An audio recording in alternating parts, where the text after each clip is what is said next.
Olá, amigo internauta, programa Sustentabilidade, aqui no jornal ABC Repórter, todas as quartas-feiras. Você fica por dentro de temas interessantes ligados à sustentabilidade, à responsabilidade social corporativa, e você pode acompanhar também a nossa coluna que está no jornal impresso, hoje também, às quartas-feiras, com temas interessantes.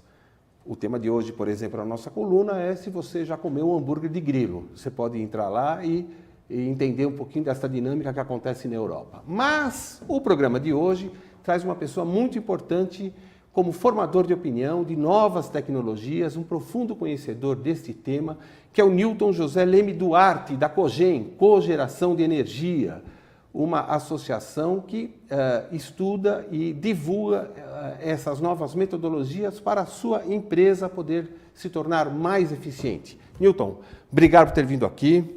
Muito obrigado, Roberto. Prazer revê-lo, né? Exato. E fala um pouquinho da Cogem, da importância da Cogem, os trabalhos que a Cogem está desenvolvendo. Roberto, primeiro, parabenizar pela sua coluna, parabenizar a sustentabilidade, parabenizar o Jornal ABC e agradecer pela oportunidade de estarmos aqui, nós da Cogem, que tanto queremos divulgar e fomentar a geração distribuída e a cogeração de energia. Então é uma grande alegria, agradeço muito pela oportunidade. Obrigado. E o programa é feito por vocês, na verdade. São pessoas com a tua importância que dão o tamanho do programa, a qualidade do programa é do entrevistado. Que bom. Eu queria dizer que a Cogem, ela vem nos últimos anos, ela foi fundada em 2003, hoje é uma agremiação de 95 empresas, membros associados da Cogem, e a Cogem existe para fomentar, divulgar, desenvolver o mundo regulatório, as leis e normativas e processos que possam facilitar a expansão da geração distribuída e a cogeração de energia. Sim, porque o governo precisa regulamentar essas atividades e as empresas têm que entender essa dinâmica, sugerir novidades, melhorias, etc. Mas a Cogem, ela nasceu na Europa? Olha, existe a Cogem já há mais de 50 anos na Europa, fomentando a geração distribuída, e no Brasil desde 2003. Eram 11 empresas que se juntaram, dentre as quais a empresa que então eu trabalhava, e aí formamos um time para fomentar a geração distribuída. E dessa época em diante, surgiram uma série de oportunidades e normativas, como a mini e micro geração distribuída, para que nós em casa, nos nossos negócios, nas nossas indústrias, possamos gerar a nossa energia elétrica, ou parte dela, e aí então contribuir para uma melhoria de todo o nosso mundo, uma energia renovável, uma energia que possa dar uma contribuição. Você, nessa tua primeira explanação, já traz uma explicação cultural interessante, né? Na Europa está há 50 anos. Isso. Né? E no Brasil estamos há 15, basicamente. Exato, né? Nós temos aí uma dinâmica muito para crescer, né, Newton? Eu acho que isso advém da seguinte situação. O Brasil sempre foi um país absolutamente rico em energias renováveis. Perdão. Quando eu era pequeno, nós tínhamos sempre uma geração elétrica acima de 90% hidroelétrica, Sim. Totalmente renovável. O nosso mundo energético, ele já é dos mais renováveis do mundo, Sim. Superando 40% a renovabilidade, em função do etanol, em função da energia elétrica altamente renovável e assim por diante. Então, nós pudemos, de certa forma, descansar com uma situação privilegiada até anos atrás, quando aí a gente entendeu que as mudanças tecnológicas iriam propiciar um avanço ainda maior, de tal forma que o Brasil hoje ele tem em torno de 80% de energias renováveis no mundo elétrico, patamar esse que a Alemanha quer atingir em 2050. Sim. Hoje ela tem 30% renovável. Sim.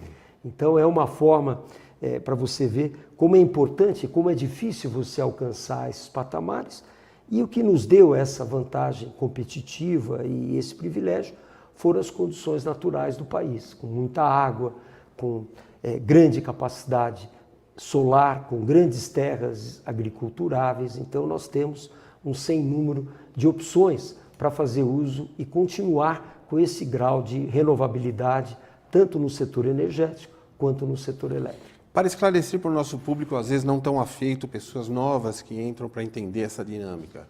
Nossa matriz energética de 75% a quase 80% de energia é produzida por água de usinas hidrelétricas, tipo Itaipu, certo? Nos resta uns 5, 6% de eólica e solar, se não me falha a memória, e o saldo fica com as térmicas que estão produzindo fumaça e degradação ao meio ambiente. É nesse nicho que temos que crescer, nesses 20 e poucos % do mercado mercado elétrico? Eu concordo contigo. Eu acho que nós, graças a Deus, vamos acessar novas tecnologias, que esse mundo térmico ele vai poder ser mitigado, os impactos desse mundo térmico. Mas você muito bem colocou, mais ou menos 2/3 são hidrelétricos, com grandes usinas hidrelétricas e pequenas centrais hidrelétricas, famosas PCHs. E, além disso, nós temos um mundo eólico que está em franca expansão, que perfaz hoje em torno de 7%. Já chegou a 7%, acho que estavam 5 ou 6%, chegou a 7%. Matriz elétrica, e o mesmo valor, um pouquinho menor, em torno de 6%, são as nossas biomassas, já que nós produzimos, esmagamos mais de 600 milhões de toneladas de cana todos os anos, como o maior produtor de açúcar, da cana-de-açúcar no mundo, e nós esmagamos esse bagaço e produzimos eletricidade. Produzimos vapor e desse vapor produzimos eletricidade em turbinas a vapor e geradores. E essa eletricidade super renovável, ela atende também às nossas necessidades do setor elétrico, levando então esse patamar para em torno de 80%, 82% de renovabilidade. O restante, muito bem colocado, é o mundo nuclear, com mais ou menos 2%, são as nossas duas usinas Angra 1 e 2, e o restante são usinas a diesel, a óleo combustível, que são usinas menos eficientes e mais poluentes, e também usinas a gás natural, que tem um papel fabuloso. Antes de nós entrarmos no aspecto de como se produz efetivamente a biomassa, porque nós temos que explicar para o público, né? Quer dizer, isso é amassado, onde está a caldeira com vapor, entrar em explicações um pouquinho mais práticas. Mas antes disso, eu tenho uma curiosidade, porque você é um homem com muitos contatos na esfera governamental e entende o olhar que o país dá para a energia. Como que você está enxergando a visão do governo com relação a usinas nucleares? Você acha que a Angra 3 vai entrar em funcionamento efetivamente? Como é que você está enxergando isso? Olha, o governo, de forma muito prudente, sempre muito responsável, e é louvável o trabalho que o governo federal vem desenvolvendo através dos seus diversos ministérios, em especial o Ministério de Minas e Energia, ele vem desenvolvendo um trabalho para garantir a confiabilidade do setor elétrico brasileiro.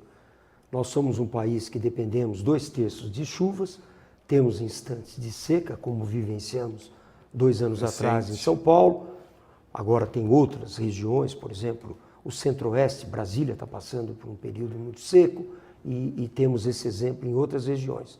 O fato é que o governo sempre procura dar o backup a essa energia hidrelétrica de outras formas. Então, com a geração distribuída, com o mundo eólico crescendo, o mundo solar, em especial as placas fotovoltaicas em cima dos telhados, também estão tendo um desenvolvimento muito feliz, um crescimento brutal. Depois eu teço algum comentário sobre isso.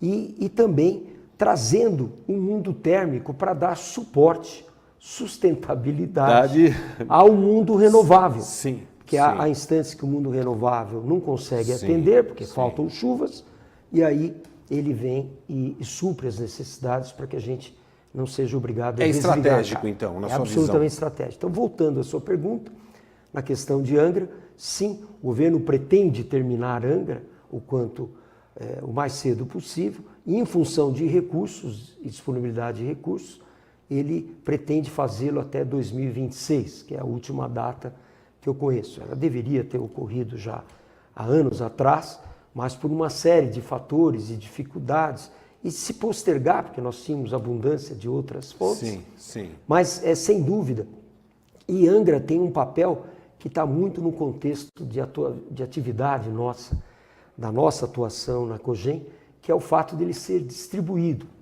A geração distribuída significa aquela geração próximo à carga. E Angra está próximo a uma carga importantíssima, que se chama Cidade e Estado do Rio de Janeiro. Sim. Onde nós não temos muita capacidade de geração, as gerações estão distantes, como Itaipu, como Belo Monte, como outras usinas já distantes, a 2.000 quilômetros, 1.000 quilômetros distantes. Sim. E Angra tem a capacidade de estar muito próximo ao Rio de Janeiro, a questão de 100 quilômetros, e dotada de uma capacidade para atender um mercado sempre em expansão. Ou seja, o mercado consumidor está ao lado do mercado produtor, digamos assim. Né? E o custo da transmissão fica bem minimizado porque você não precisa de grandes linhas para cobrir grandes distâncias. Então você não tem nem os investimentos nas linhas de transmissão e nem as perdas que essas linhas ocasionam. Sim, porque a energia ela se perde do fio para a terra sem que enxerguemos. Exatamente, até chegar na sua casa tem uma perda técnica que no sistema elétrico brasileiro está em torno de 12%. Esse número é Esse um padrão? Não é padrão, porque são poucos os países que têm a malha de transmissão do Brasil. Do tamanho do Brasil, né? Primeiro, da envergadura do Brasil. Segundo, linhas com a extensão que temos. Né? Então, temos linhas de 2.000 quilômetros, temos várias linhas de 2.000 quilômetros, coisas que você só encontra no Canadá, na Rússia, em alguns pontos dos Estados Unidos, com muito poucos. Sim. Os Estados Unidos, enquanto somos um país totalmente interligado, de Manaus até Porto Alegre, no caso dos Estados Unidos, eles têm mais de 50 sistemas isolados. Sim. Um bom exemplo, o Texas não fala com Nova York, eletricamente falando. Sim. Ele é totalmente isolado. O elétron que circula pela lâmpada numa casa no Texas, ele não está conectado a um fio até Nova York, ou assim, né? Sim. E o nosso está. Sim. O elétron em Porto Alegre, na verdade, ele pode estar indo, de repente, ele caminha até o Rio de Janeiro, até São Paulo, entendeu? A gente não tem esse controle. Mas são muito poucos países que têm a capacidade de fazer, ou fez, ou definiu estrategicamente, se prontificou a interligar, como nós o fizemos, com enormes vantagens de confiabilidade, de capacidade de troca de energia entre uma região e outra, coisa que em outros países não há.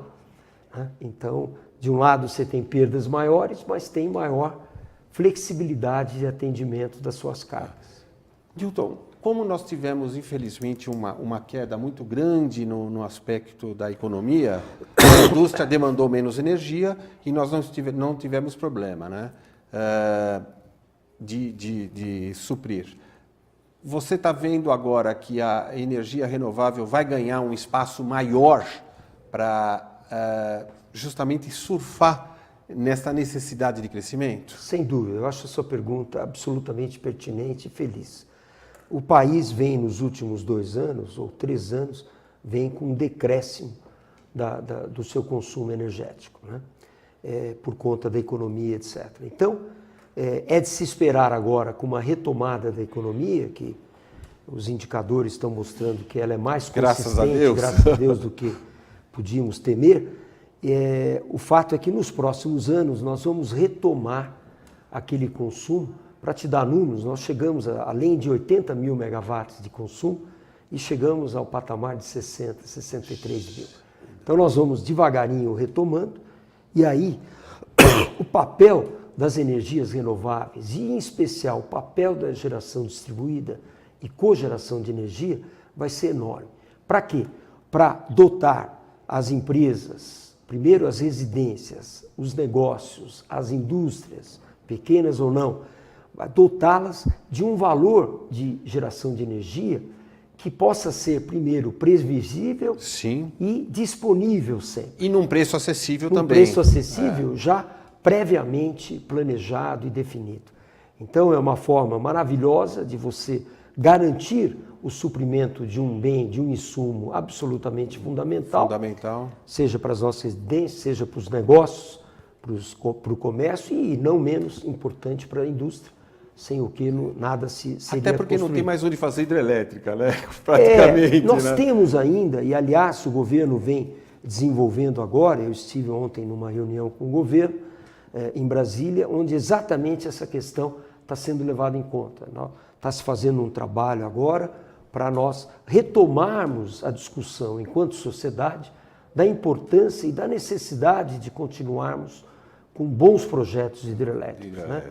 Mitigando todas as questões ambientais e fundiárias, de forma que a gente possa fazer um bom aproveitamento desse potencial que só o Brasil praticamente tem. Que pouquíssimos países no mundo, a exemplo do Brasil, talvez Noruega, talvez